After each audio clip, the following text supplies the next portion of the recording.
नमस्ते मैडम जी। मैं आपके बैंक में पहली बार आई हूँ। मेरा यहाँ पे कोई अकाउंट नहीं है, बट मेरे पास कुछ नोट्स हैं, ये फट चुके हुए हैं। क्या आप इसको चेंज करने में मेरी हेल्प कर सकते हैं?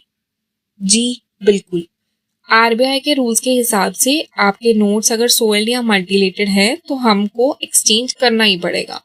सोल्ड या मल्टीलेटेड मतलब इसमें क्या डिफरेंस है? मेरे पास तो बस ये नोट्स हैं, मुझे इतना नहीं पता। हाँ, मैं आपको बता देती हूँ। सोल्ड नोट्स वो होते हैं जो पुराने, गंदे या थोड़े टॉर्न हो चुके होते हैं। जैसे आपका नोट ये देखिए, साइड से कट हो गया ना, इसको भी टॉर्न ही बोला जाता है। तो ये नोट्स पुराना हो गया है, तो इसके बदले में आपको फुल वैल्यू एक्सचेंज हम कर देंगे। जी मैं समझ गई। तो मल्टीलेटेड नोट्स क्या है? मल्टीलेटेड नोट्स वो होते हैं जिसमें नोट का कुछ पार्ट मिसिंग हो जाए या नोट 2-3 टुकड़ों में बट जाए।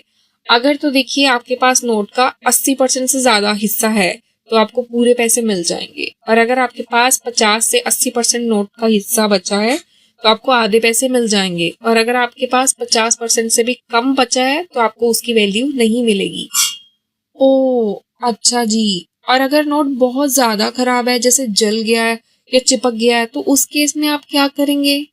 हाँ, उस केस में नोट्स को सीवियरली डैमेज्ड बोला जाता है। ये सिर्फ आरबीआई इशू ऑफिस ही हैंडल करेगा, नॉर्मल ब्रांच पर पॉसिबल नहीं होएगा। समझ गई। पर मैं आपके बैंक में कस्टमर भी नहीं हूँ, तो क्या फिर भी आप मेरा नोट चेंज कर देंगे? हाँ, जी हाँ। आरबीआई के रूल्स मुताबिक हमको नॉन कस्टमर के भी नोट एक्सचेंज करने होते हैं। पर जैसे मेरा घर तो बहुत दूर है, अगर मैंने किसी और ब्रांच से चेंज करवाना हो और वो मना कर दे तो?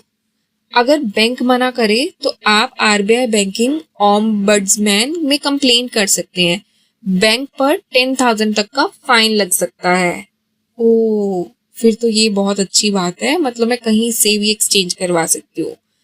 ठीक है, का बहुत बहुत शुक्रिया इतना सब कुछ बताने के लिए। जरूर, ये बताना मेरा फर्ज था और जानना आपका हक था।